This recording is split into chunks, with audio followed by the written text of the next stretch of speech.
Hello friends, Vardhan academy में आप सभी का स्वागत है।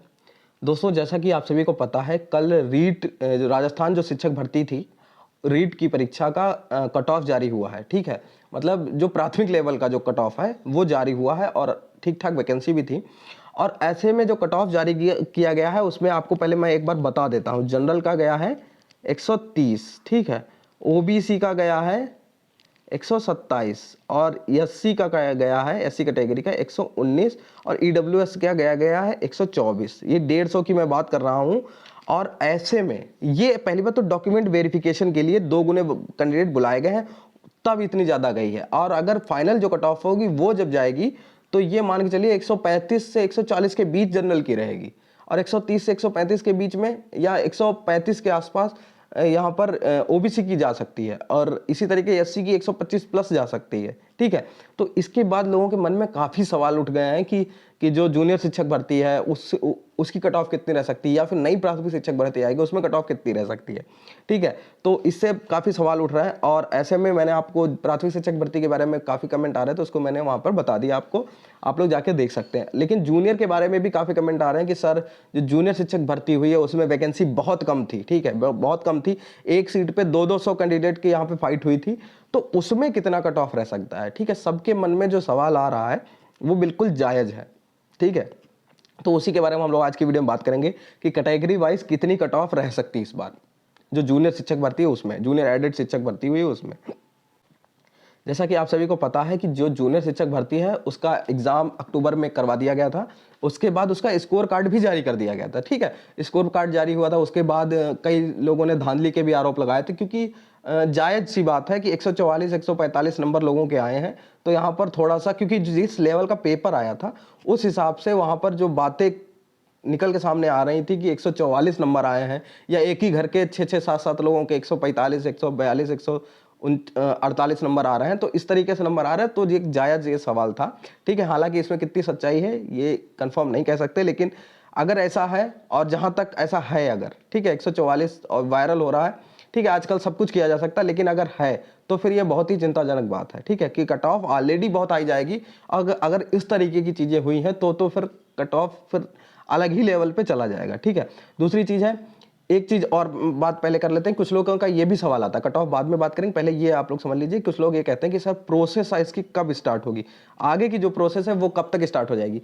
तो जैसा कि आप सभी को पता है, इसके स्कोर कार्ड जारी कर दिए गए थे, उसके बाद आगे की प्रोसेस होनी थी। ठीक, और आगे की प्रोसेस को इतना डिले कर दिया गया पीएनपी की तरफ से या फिर सरकार की तरफ से कि मतलब आचार संहिता जब लग गई उसके बाद तो कोई प्रोसेस आगे हो नहीं पानी थी और एक उम्मीद थी कि पुरानी प्रक्रिया है तो ये आगे मतलब इसकी प्रोसेस की जा सकती है। लेकिन यूपी टेट का तब तक पेपर आ गया तो यूपी टेट का पेपर करवा लिया गया, लेकिन यहाँ पे जो परीक्षा है, जो इसकी प्रोसेस है वो स्टार्ट नहीं हो पाई। और अब जैसा कि लोग पूछते हैं कि सर इसकी प्रोसेस कब स्टार्ट होगी, तो आगे की प्रोसेस अब 10 मार्च के बाद ही स्टार्ट होगी, ये मान के चलिए मार्च के लास्ट में। इससे पहले इसकी जो आगे की प्रोसेस है वो स्टार्ट नहीं होगी, इसलिए आप लोग अभी परेशान ना हो। उससे पहले अगर कोई न्यूज़ आती है तो आपको दे दी जाएगी। ठीक है, अब हम लोग बात करेंगे कि कट ऑफ कितनी जा सकती है, जो कैटेगरी वाइज जो कट ऑफ है वो कितनी जा सकती है सभी विषय की, चाहे वो गणित विज्ञान हो या फिर सोशल साइंस हो या फिर हिंदी इंग्लिश और संस्कृत हो। ठीक है, तो चलिए आज की वीडियो स्टार्ट करते हैं। देखिए, यहाँ पर एक्सपेक्टेड कट ऑफ के बारे में बात करेंगे। सबसे पहले कुछ चीज़ों को हम लोग ध्यान में रखते हुए यहाँ पे बात करेंगे। जैसा कि आपको पता है कि लगभग यहाँ पर 1504 पदों पर शिक्षकों की जो भर्ती थी जूनियर एडेड में वो आई थी, और इसमें जो कैंडिडेट क्वालिफाई किए 90-97 जिनके नंबर आए हैं और क्वालिफाई कर पाए, क्योंकि पेपर काफ़ी टफ था इसलिए सिर्फ 45,000 कैंडिडेट यहाँ पे पास हो पाए हैं। ठीक है, लोगों को ये लगता है कि ये सिर्फ 45,000 पास हुए हैं, लेकिन अगर हिसाब लगाया जाए तो 1500 सीटों के हिसाब से एक सीट पर 30 कैंडिडेट यहाँ पे पास हुए हैं। ठीक है, तो यही एक काफ़ी बड़ी बात है सोचने के लिए कि एक सीट पर 30 कैंडिडेट पास है, मतलब सीट किसी एक को मिलेगी और 29 लोग यहाँ पर डिस्क्वालीफाई हो जाएंगे।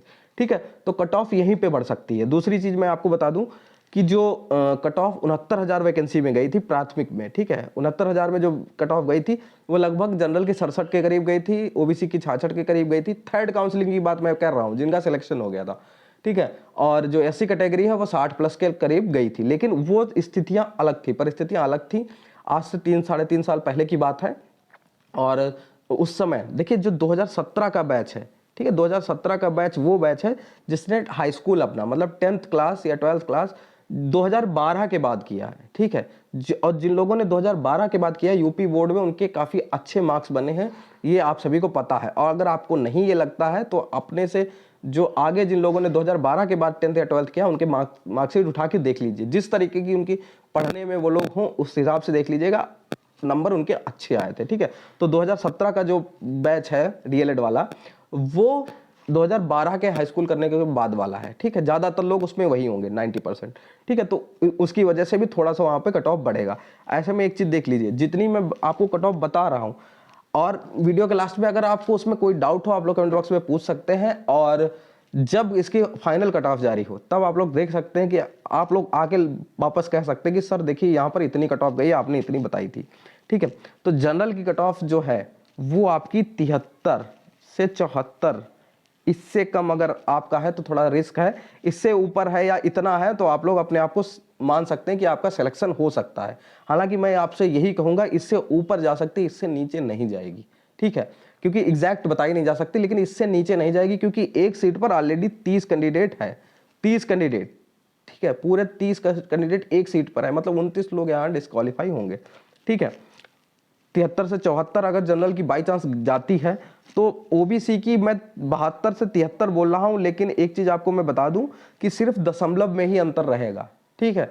एक का अंतर नहीं हो पाएगा क्योंकि 1500 वैकेंसी है, उसको अगर कैटेगरी वाइज बांट दें तो कितनी कम वैकेंसी बचेंगे आपको अंदाजा भी नहीं है। अगर सब्जेक्ट के अकॉर्डिंग देखा जाए तो 300 वैकेंसी होंगी लगभग, क्योंकि 5 सब्जेक्ट हैं अलग अलग, ठीक है। गणित विज्ञान, सोशल साइंस और हिंदी इंग्लिश संस्कृत, अगर सबके अलग अलग बांट दें तो लगभग 300 वैकेंसीज का मान के चलिए। अभी कंफर्म नहीं है किसकी कितनी वैकेंसीज हैं, ठीक है। तो यहाँ पर जनरल का 73 से 74 से ऊपर जाएगा, इससे कम नहीं जाएगा, ठीक है। 73-74 एक एवरेज मैंने बता दिया। ओबीसी का 72 से 73 और एससी कैटेगरी में अगर आप लोग हैं तो 69 से 70, ठीक है, 69 से 70, इससे कम नहीं जाएगा। अब हम लोग बात करेंगे कि अगर किस सब्जेक्ट की सबसे ज़्यादा कट ऑफ जा सकती है, ठीक है। तो सब्जेक्ट में अगर देखा जाए तो जिस तरीके से मार्कशीट भी काफ़ी वायरल हुई थी और जो पेपर का लेवल था, ठीक है, तो लगभग सबका पेपर का लेवल हर सब्जेक्ट का काफ़ी अच्छा था, मैथ साइंस हो चाहे सोशल स्टडीज़ हो, ठीक है, इनका काफ़ी अच्छा था।